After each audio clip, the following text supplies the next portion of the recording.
In my house, we kept promises. Growing up, it wasn't a possibility. It wasn't allowed to break a promise. Fidelity was something that my father ingrained in us at a very, very early age. And unfortunately, when you have to keep your promises, you don't make very many of them. And the ones that you make are small, and those make for really shitty stories. Remember the time that I promised that small thing and I did it?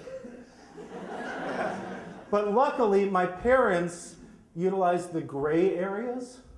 I'll go so far as to say that they cheated in keeping their promises.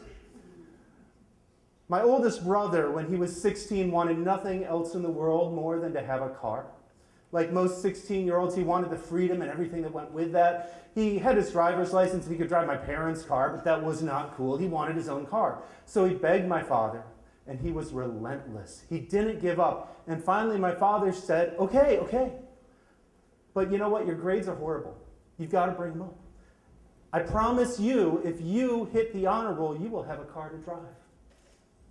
So my brother Al did the unthinkable. He turned himself from a straight D student. He didn't just hit the honor roll. He had like the high honor roll. He had A's and B's.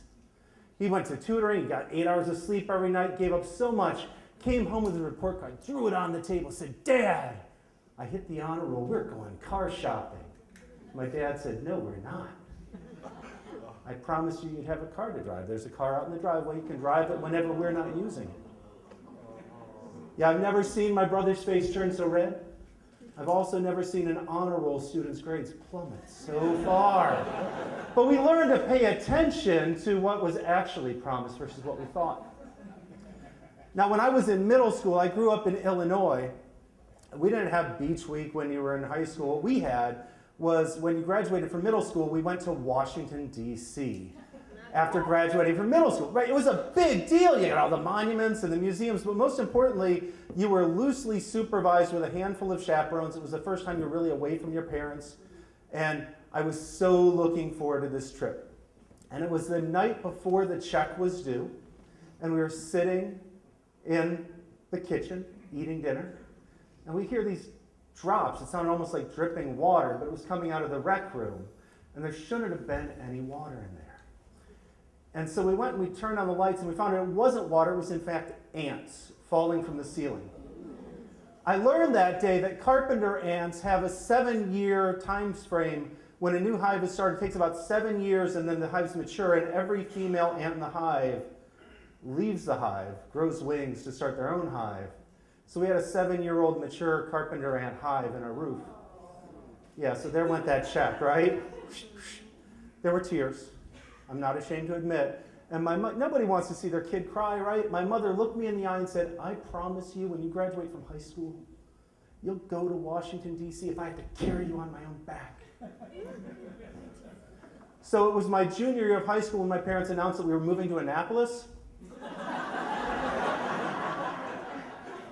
It wasn't planned that way, but it sure made it easy for her to keep that promise.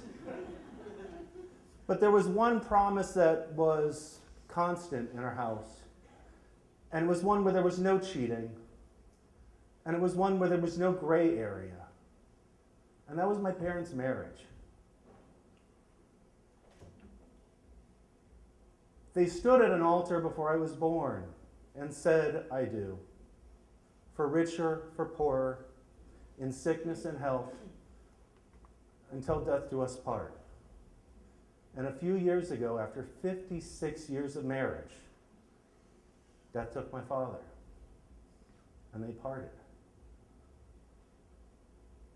But that was the promise that he never broke. That was the promise that he never cheated on, and there was never any gray area. So to finish the night, I want to propose a toast to promises kept and not cheating when it matters.